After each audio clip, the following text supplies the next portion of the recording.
मेरा नाम सुरभि है और मैं पटना की रहने वाली हूँ। मेरी जिंदगी कुछ ही महीने पहले तक बेहद खुशियों से भरी हुई लगती थी। मैंने अपने पति से लव मैरिज की थी। हम दोनों ने साथ मिलकर सपने देखे थे और उन्हें पूरा करने की कोशिश भी कर रहे थे। मुझे लगता था कि मेरा पति ही मेरी दुनिया है और मैं उसकी। हम दोनों एक दूसरे का हाथ थामकर हर मुश्किल आसान कर सकते हैं। लेकिन उस दिन की शाम मेरी जिंदगी को हमेशा के लिए बदल देने वाली थी। मैंने पूरे मन से खुद को सजाया था, क्योंकि मेरे पति ऑफिस से आने वाले थे। मुझे उनका इंतजार करना अच्छा लगता था। जब दरवाजा खुला तो मैंने देखा कि मेरे पति अकेले नहीं, बल्कि उनके साथ एक अजनबी भी आया है। मेरे पति ने मुस्कुराते हुए कहा कि यह उनके दोस्त हैं। मैंने तुरंत उन्हें बैठने के लिए कहा और फिर रसोई में जाकर नाश्ता बनाने लगी।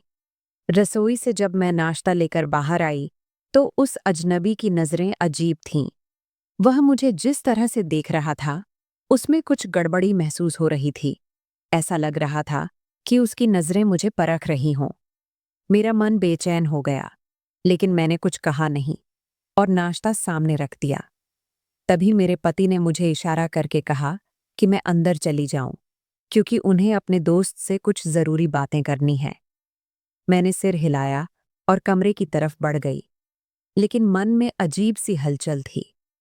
कमरे में पहुंचकर मैं खुद को रोक नहीं पाई। मेरे दिल ने कहा कि कुछ गड़बड़ है। इसीलिए मैं धीरे से दीवार के पीछे जाकर उनकी बातें सुनने लगी। तभी उस अजनबी ने कहा, तुम्हें हमारे सौदे का ध्यान तो है ना? और मेरे पति ने बड़े आराम से कहा, हाँ, मुझे सब पता है। तुम मुझे पैसे दोगे और बदले में तुम्हें मेरी पत्नी मिल जाएगी। ये शब्द सुनते ही मेरी दुनिया बिखर गई। ऐसा लगा जैसे मेरे पैरों तले जमीन खिसक गई हो। मेरी आंखों से आंसू निकलने लगे और मैं खुद को संभाल नहीं पा रही थी।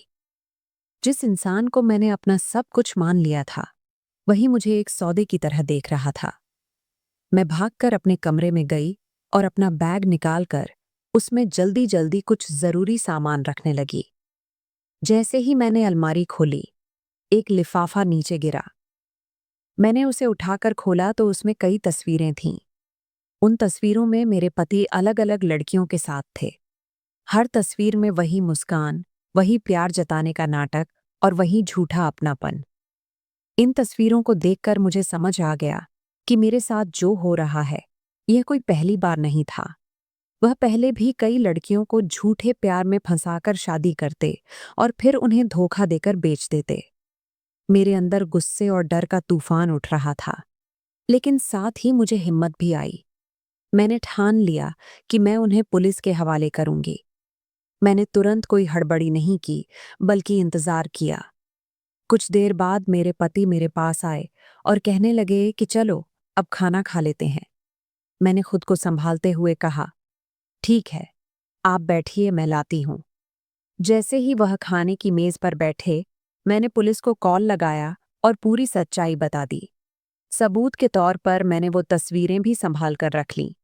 फिर मैं नीचे गई और खाना परोसने लगी। मैंने उनसे सहजता से पूछा, ये कौन थे जो आपके साथ आए थे? उन्होंने कहा, ये मेरे बिजनेस पार्टनर थे। मैंने पूछा, कौन सा बिजनेस?